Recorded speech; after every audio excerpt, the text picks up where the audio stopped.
Doctor Radhanath रथ छात्रवृत्ति अर्थात ओडिशार अष्टम श्रेणी आरंभ कर प्लस 3 पर्यंत छात्र छात्री मानू किसी स्कॉलरशिप टंका मिलिबो। ठीक अच्छे तो एने जहाँ भी किसी अपडेट अच्छी आम डिस्कसन करवा। So hello students welcome back to this channel. ये वीडियो आम डिस्कसन करवा ओडिशार अष्टम श्रेणी आरंभ कर प्लस 3 पर्यंत छात्र छात्री मानू जो स्कॉलरशिप टंका मिलिबो अर्थात जो छात्रवृत्ति मिलिबो से नहीं जहाँ भी किसी अपडेट आसी आम डिस्कसन करवा। ठीक अच्छे जदि तुम मैंने सब चैनल नुआ अच्छ बर्तमान सब्सक्राइब कर दियो चैनल को ता सहित पाखे गोटे बेल आइकन अच्छे क्लिक कर ऑल नोटिफिकेशन को ऑन कर दियो। यह द्वारा जिते बड़े भी जेकोसी वीडियो आसो पाठ पढ़ा संपर्कित जेकोसी वीडियो आसिले सर्वप्रथमे तुम मान पाखे पहुँचो। ओके तो चलतु आ डेरी करवानी वीडियो को स्टार्ट करवा।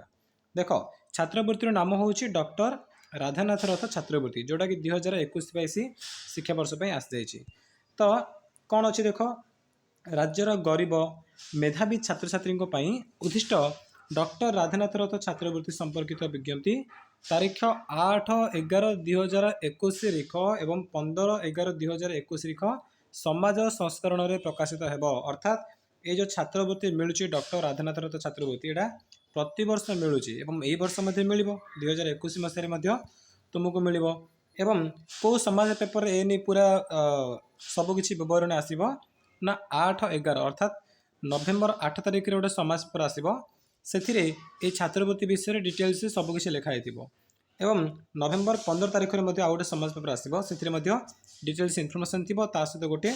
फॉर्म थी सहित समाज पेपर गोटे फॉर्म थी से फॉर्म रे तुम सब तुम नाम एड्रेस तापर तुम स्कूल नाम ठीक अच्छे तुम स्कूल कि कॉलेज जी प्रधान शिक्षक अच्छा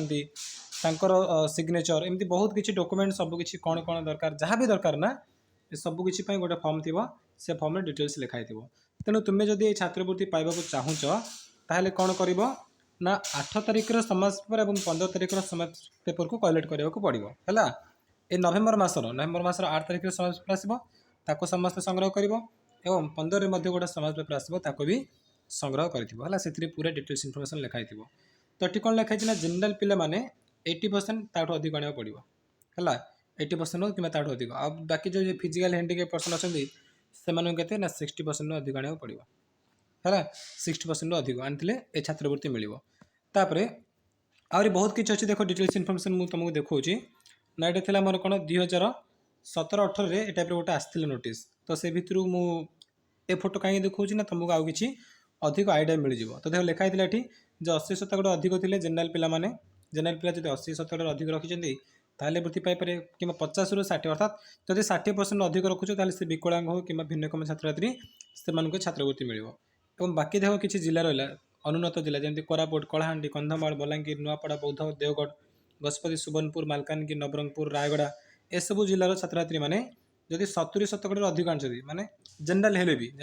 70% अधिक आनी ताहले भी से छात्रवृत्ति मिल है। आ तुमको ये टाइप गोटे फॉर्म मिल समाज पेपर ना ये टाइप गोटे फॉर्म आसो ताको तुम्हें काटब है 8 रे 15 तारिख आसो 8 तारिख 15 तारिख समाज पेपर डिटेल्स इनफर्मेशन आसो काटब एवं ताको पोस्ट रे एड्रेस को सेंड कर जहाँ भी किसी तुमको समाज पेपर आसो चैनल सहित जोड़ी रही था जिते जल्दी आमको 8 तारिख कि 15 तारिख समाज पेपर मिल मुझे नहीं बाकी जहाँ भी किसी इनफर्मेशन बाकी थी सबकि मुझे सेयार करी है। तो समस्ते रेडी जातु छात्रवृत्ति पाइबापी मुझे सारी टर्म्स कंडीशन कौन जे जनरल पिला 80% अधिक आनी पड़ो बाकी जो उन्नत जिलार जहाँ भी कहली कोरापुट नवरंगपुर बौद्ध से 70% अधिक थी पड़ो जब जेनेल हो फिजिकल हैंडिकैप पर्सन भिन्नक्षम तुम जो अच्छ ताहले तुम 60% अधिक नंबर आने तुमको ये छात्रवृत्ति मिल। ठीक अच्छे सो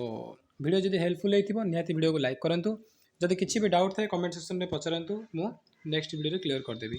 ठीक अच्छे जब चैनल नुआ अच्छा ताहले सब्सक्राइब कर बेल आइकन प्रेस कर ऑल नोटिफिकेशन ऑन कर दियो। चलतु थैंक यू।